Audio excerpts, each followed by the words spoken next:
Brought to you bye रजनीगंधा। यूं ही नहीं ताज ताज बन जाता है। शिल्पकारों का हुनर और चुनिंदा संगमरमर ताज को नायाब बनाते हैं। कुछ ऐसे ही चुनिंदा जगहों से बस खास ही चुनकर लाता हूँ। कतरे कतरे को मैं हीरे सा परखता हूँ। यूं ही नहीं मैं रजनीगंधा बन जाता हूँ।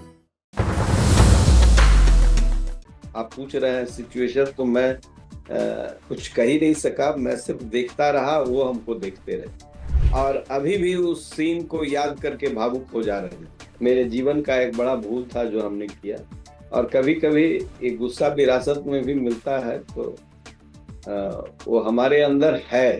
क्या लगता है नीतीश कुमार के बेटे निशांत को राजनीति में आना चाहिए?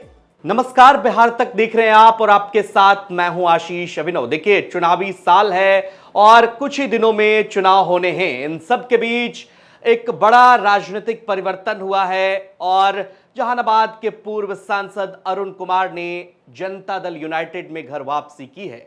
मुख्यमंत्री नीतीश कुमार से उनकी मुलाकात भी हुई है और इन वापसी के पीछे के कारण क्या रहे? अरुण कुमार कई बार उनके पॉलिटिक्स में विचलन भी रहा, लेकिन एक बार फिर से नीतीश कुमार के साथ हैं। कभी जॉर्ज फर्नांडिस से लेकर नीतीश कुमार के बेहद करीबी रहे। राजनीति में चर्चित चेहरा अरुण कुमार सीधी बातचीत हमारे साथ आज करने के लिए तैयार हैं। सर, बहुत बहुत स्वागत है आपका बिहार तक पर। बहुत धन्यवाद, बहुत धन्यवाद। सर, जेडीयू एक बार फिर से आप वापस गए हैं, घर वापसी हुई है। आखिर जेडीयू में वापस आपको क्यों आना पड़ा? अब देखिए, कभी कभी घर में जब कोई विवाद हो जाता है और गुस्से में आदमी गलत निर्णय लेता है, तो धीरे धीरे ये एहसास हुआ, साथियों ने भी बराबर इस बात का दबाव मेरे ऊपर बनाया और जेडीयू के साथी भी मेरे ऊपर लगातार दबाव बना रहे हैं कि नीतीश कुमार जी आपको बहुत चाहते हैं, आप क्यों गुस्से में रहते हैं। तो इस पर हम सोच रहे थे और ये कोई अचानक नहीं हुआ है। ये लगभग पार्लियामेंट का चुनाव जो मैं लड़ा जहानाबाद से इस बार, उसके बाद से लगातार यह मेरे मन में आया। और बीच में मैंने जो देखा कि जिस तरीके से लोग राजनीतिक तिकड़म कर रहे हैं महागठबंधन के नाम पर, ये कहीं जंगल राज की वापसी का रास्ता तो मजबूत नहीं कर रहा है। दूसरी चीज कि प्रधानमंत्री श्री नरेंद्र मोदी जी से भी मेरे अच्छे रिश्ते रहे, ताल्लुकात रहे। ये व्यक्तिगत का ही सवाल नहीं था, राष्ट्र के लिए, राज्य के लिए जो एक चहुमुखी विकास हुआ, इसके बावजूद भी मैं विरोध में कहीं कहीं बाध्य होता था बोलने के लिए। तो अब सकारात्मक पहलू पर ही राजनीति होनी चाहिए, ये साथियों ने भी कहा और मैं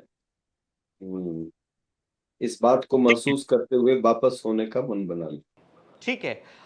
एक तस्वीर बहुत चर्चा में रही जब आप मुख्यमंत्री नीतीश कुमार के ठीक बगल में खड़े हैं और दोनों एक दूसरे के प्रति उदारता से पेश आ रहे हैं। मुख्यमंत्री से आपके रिश्ते काफी अच्छे भी रहे, कुछ खट्टे मीठे भी रहे। मुख्यमंत्री से जब जनता दल यूनाइटेड ज्वाइन करने के बाद आप मिलने गए, क्या बातचीत हुई अरुण सर?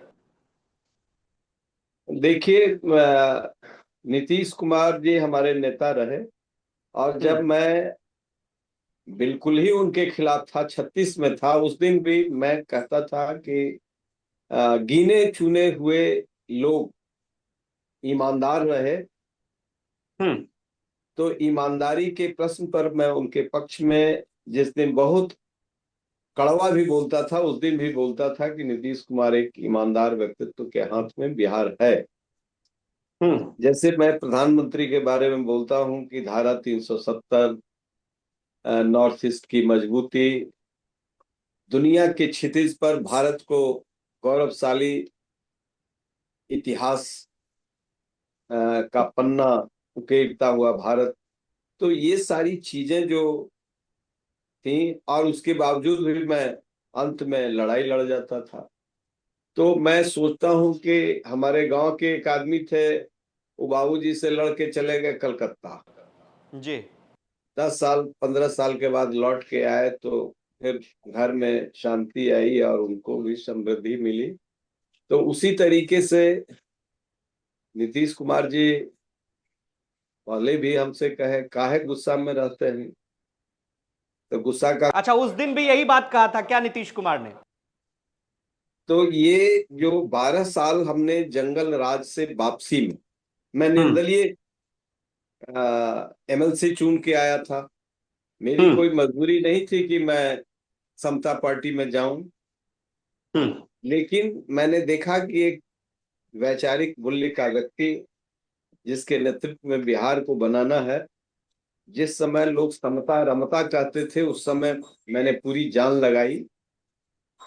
राज्य को एक अच्छे नेतृत्व के हाथ में ले जाने का, और उसमें सफलता भी ईश्वर ने दिया। और मेरे रिश्ते पार्टी में सभी कार्यकर्ताओं से बहुत अच्छे रहे। कुछ लोगों से कुछ बात पर डिफरेंसेज हुआ तो बड़ा सवाल नहीं था, जिसको सवाल छोटा था लेकिन मैं महसूस या मन मिजाज या प्रकृति को होना था वो सब हुआ। तो जब मैं मिला तो ये ऐसा लगा कि हमारे बड़े भाई और जिनके साथ 12 साल कदम से कदम मिला करके चले और इतना अद्भुत प्रेम दिया, ये क्यों लड़ गए। तो कभी कभी जब बिछुड़न होता है और फिर मिलन होता है तो मन बिल्कुल उस दिन, आप पूछ रहे हैं सिचुएशन, तो मैं कुछ कह ही नहीं सका, मैं सिर्फ देखता रहा, वो हमको देखते रहे। मतलब भावुक हो गए थे आप जब नीतीश कुमार से आपकी मुलाकात हुई, और मुख्यमंत्री और अभी भी उस सीन को याद करके भावुक हो जा रहे हैं।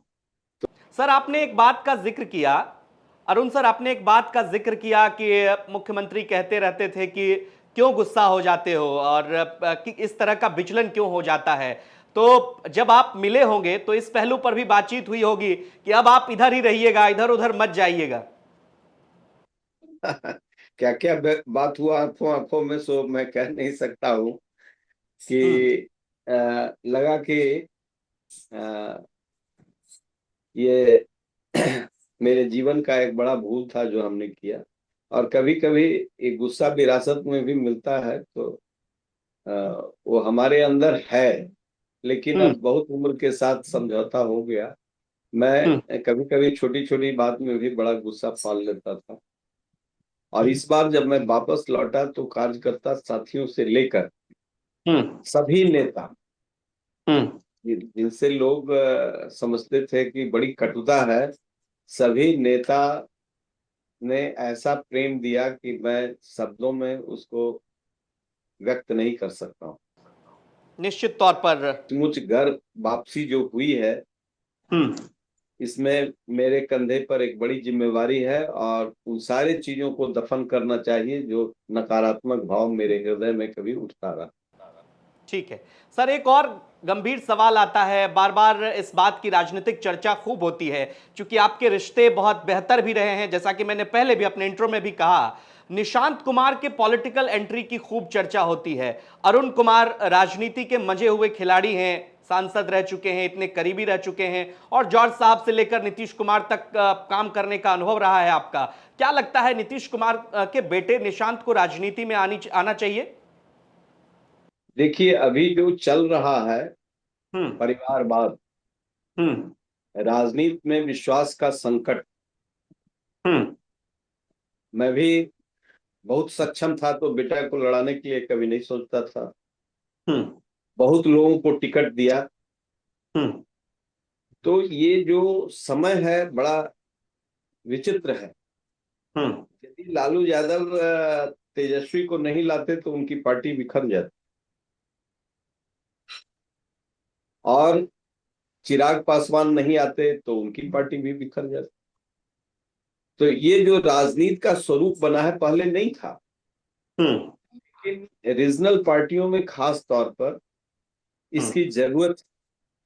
और कितना भी कुछ है तो एक बात कहता हूं कि जितने राजनीति के क्षेत्र में जो युवा नेता आए हैं, निशांत में जैसे नीतीश कुमार में मैं देखता था कि पैसे से कोई रिश्ता नहीं, मूल्य से गंभीर रिश्ता। उसी तरीके से निशांत में मैं जब विरोध में भी था, पार्टी में नहीं था, तो इस बात को बहुत स्ट्रांगली मैं कह चुका हूं कि निशांत जो 18 साल सत्ता के गोद में बैठे रहे, सत्ता छू नहीं सकी, सत्ता का अहंकार छू नहीं सका। तो ऐसे युवा के हाथ में कुछ देना चाहिए जिम्मेवारी, और वो जिम्मेदारी पार्टी में एक नए युग का सूत्रपात करेगा। इसलिए ये मेरी व्यक्तिगत राय है, पार्टी क्या निर्णय लेती है वो मैं उस परिवार से जुड़ा रहा हूं। ठीक है, लेकिन एक और सवाल उठता है। सीट शेयरिंग पर ऐलान हो चुका है, बराबर बराबर सीटों पर जनता दल यूनाइटेड और भारतीय जनता पार्टी चुनाव लड़ने जा रही है। राजनीतिक गलियारे में इस बात की खबर है अरुण सर, और लोग इस पर चर्चा कर रहे हैं कि देखिए, अब तक तो बड़े भाई की भूमिका में जनता दल यूनाइटेड होती थी, अब मामला बराबर बराबर का है। इस परसेप्शन पर आपका क्या कुछ कहना है? देखिए, एक दो सीट से कोई बड़े भाई छोटे भाई नहीं। बीजेपी ने नीतीश कुमार को इस राज्य में बने रहने के लिए और उनकी शक्तियों का सकारात्मक उपयोग करने के लिए, बिहार के विकास में योगदान के लिए, बिहार को राजनीतिक क्षितिज पर, राष्ट्रीय क्षितिज पर भी स्थापित करने के लिए नीतीश कुमार की जो ताकत है, उसकी जरूरत भारतीय जनता पार्टी को भी है। राक्षसी शक्तियों से लड़ने के लिए जेडीयू को भी भारतीय जनता पार्टी की जरूरत। तो बड़े भाई या छोटे भाई का यहाँ कोई सवाल नहीं है, सवाल विश्वास का है, और वो विश्वास कहीं कमजोर हुआ था, लेकिन आज के डेट में वह विश्वास बहुत ही कॉन्क्रीटाइज्ड है, पत्थर की तरह वह रिश्ता बना हुआ है। एलाइज को कभी किसी को ज्यादा मिल गया, किसी को कम मिल गया, या और एलाइज हैं, किसी को ज्यादा मिला कम मिला, तो उससे शक्ति नहीं आंकी जाती है। अभी जो महागठबंधन में ये है, लठमारी हो रहा है, तो यहाँ नहीं है, यहाँ नहीं है। इसमें निश्चित तौर से अमित शाह जी की एक बड़ी भूमिका है, और इसमें खासकर जो बिहार के प्रभारी हैं धर्मेंद्र प्रधान जी, उनकी बड़ी भूमिका है। क्योंकि रहने वाले तो उड़ीसा के हैं, लेकिन बिहारी उनको उड़ीसा से ज्यादा बिहारी मानता है। तो ये सबसे इतना स्मूथ, उसमें हो सकता है कुछ गड़बड़ भी हो जाए, 100% तो कुछ सही नहीं होता है, लेकिन इस बार जिस शांति से स्मूथली और फर्स्ट हैंड एनडीए जो है सो अपना काम कर लिया, तो इसका भी संदेश जनता में अच्छा गया है। ठीक है, एक और सवाल। जब अरुण कुमार की वापसी होती है जनता दल यूनाइटेड में, तो राजनीतिक गलियारे से लेकर आम जनता के बीच भी ये सवाल कौंधने लगता है कि एक तरफ देखिए, तेजस्वी यादव कई भूमिहार नेताओं को धड़ाधड़ पार्टी में शामिल करवा रहे हैं, और अरुण कुमार का जेडीयू में वापस आना ये देखा जा रहा है कि जहानाबाद के इलाके में ही नहीं, अन्य जगहों पर भी सवर्ण मतदाताओं में जनता दल यूनाइटेड एक पैठ बनाने की कोशिश कर रही है। क्या यह बात सच है? देखिए, ए टू जेड का फॉर्मूला पहली बार कुछ अच्छे लोग जो उनके साथ होंगे दिया है उनको। ये समझ सभी राजनीतिक पार्टियों को होनी चाहिए ए टू जेड का, लेकिन जेडीयू और भारतीय जनता पार्टी और इसके एलाइंस के जन्म में ही, बुनियाद में ही ए टू जेड है। ये एक ब्लॉट है आरजेडी के चेहरे पर कि उनके मुख्यमंत्री ने कहा सेनारीकरण के बाद कि हमारे वोटर नहीं, तो इसकी आवश्यकता अब ये महसूस कर रहे हैं। और जिस जमात में हम हैं, वह जमात का जन्म ही हुआ है इन सारे सकारात्मक मूल्यों को लेकर, समाज को, राष्ट्र को, विचार को, विकास को, रोजगार को, यह शब्द लेकर के ही पैदा हुआ है। इसलिए इनकी चिंता अब हुई है जब ये बेजार हुए। हम तो सड़क पर थे तब भी चिंता करते थे, सत्ता में रहे तब भी चिंता। ठीक है, एक और सवाल आपसे, चूंकि वक्त की कमी है सर आपके पास भी, और मैं ये जानना चाहता हूं कि राजनीतिक गलियारे में या अन्य मीडिया संस्थानों में जो इस बात की खबर चल रही है कि अरुण कुमार खुद चुनावी मैदान में उतरेंगे या उनके बेटे उतरेंगे या दोनों उतरेंगे, अरुण कुमार क्या सोच रहे हैं इस बार चुनाव को लेकर? नहीं नहीं, मैं इस मायने में बहुत स्पष्ट हूँ। और पुरानी पार्टी तो हमारा घर है, जेडीयू तो हमारा घर है, बनाए हैं उसको, उसको सुंदर बनाना है। लेकिन यह सैद्धांतिक तौर पर मैं चुनाव असेंबली का, एमएलसी का नहीं लड़ता हूँ। वो एक अध्याय कभी का समाप्त हो गया। जब से पार्लियामेंट लड़ता हूँ 99 के बाद, मैंने सोचा भी नहीं है। मैं, मेरी पार्टी यानी जेडीयू उन दिनों सत्ता में था और मैं नीतीश कुमार का नाक का बाल था। उस समय भी मैं लोगों को मंत्री बना रहा था, टिकट दिलवा रहा था। मैंने कभी इच्छा भी नहीं व्यक्त की कि असेंबली में जा करके और आ करके और मंत्री बन जाएं और फिर दिल्ली भी चल जाएं, यहाँ भी रहें वहां भी रहें, ऐसा नहीं है। लेकिन हाँ, इस बार जो परिस्थिति मैं देख रहा हूँ, इसके चलते मैंने निर्णय लिया, क्योंकि मेरे चुनाव में एक ही बेटे हैं और वो बराबर आते रहे, उनको भी कुछ राजनीति से लगाव हुआ, चुनाव लड़े भी। तो मेरी इच्छा थी कि लड़ें। पार्टी को मैंने अपनी इच्छा जाहिर कर दी है और मैं समझता हूं कि नीतीश कुमार का भतीजा है तो वो उसकी चिंता करेंगे। मैं चिंता मुक्त हो गया हूं। मैं चिंता सिर्फ पार्टी का अब कर रहा हूं। ठीक है, एक आखिरी सवाल जो विपक्ष लगातार मुख्यमंत्री नीतीश कुमार पर उठाता रहा है, और आप चूंकि अब एक बार फिर से घर वापसी, बार बार मैं इस शब्द का जिक्र कर रहा हूं, आप गए हैं वहां पर और आपने खुद कहा आप नीतीश कुमार के नाक के बाल थे कभी।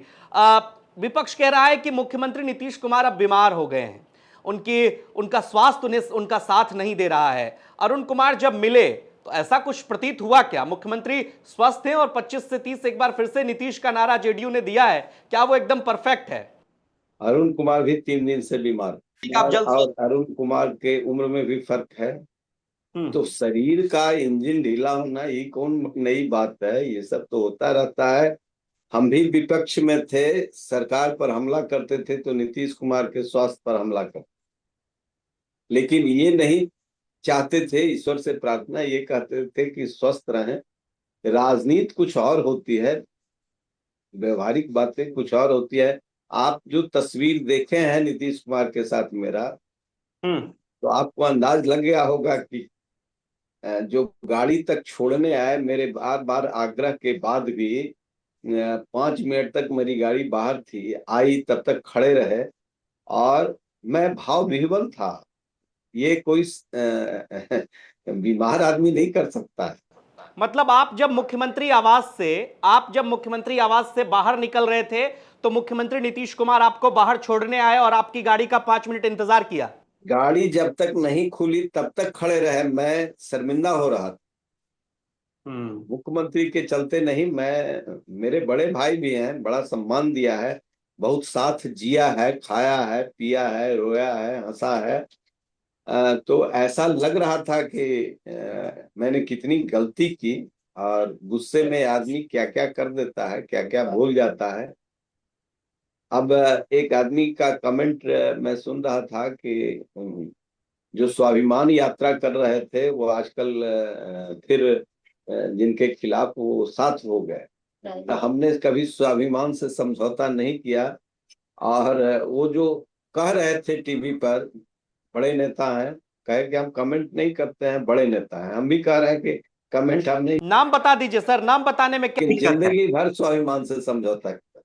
अरुण कुमार को मौका था राजद में जाते, लेकिन स्वाभिमान से कभी समझौता नहीं किया। आप आम पब्लिक भी हमको देखते रही, हम लड़े जरूर हैं, स्वाभिमान से समझौता नहीं किया। हाँ, ये तकलीफ जरूर हुई कि जो आदमी का हृदय इतना विशाल है, जो मेरे लिए बार बार ये आग्रह रखता है, हम क्यों इनसे लड़ते रहे। और जिस घर को बुनाया, कहा कि आपका बनाया हुआ घर है, इस घर को तो आपको देखना है ना, आपकी भी जिम्मेवारी बनती है ना। तो घर से कोई परिवार का, संयुक्त परिवार से टूट करके बाहर जाता है और लौटने के बाद पीड़ा होती है कि यहाँ कोई कमी रह गई है, मैं रहता तो ये नहीं हो पाता। तो ये सब का अंतर मन से मुझे पूछता है।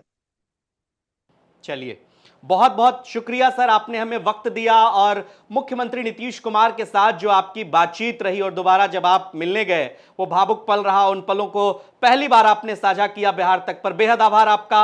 आप तमाम दर्शकों को ये बातचीत कैसी लगी कमेंट बॉक्स में हमें जरूर बताइए और बिहार की तमाम खबरों के लिए आप देखते रहिए बिहार तक। नमस्कार।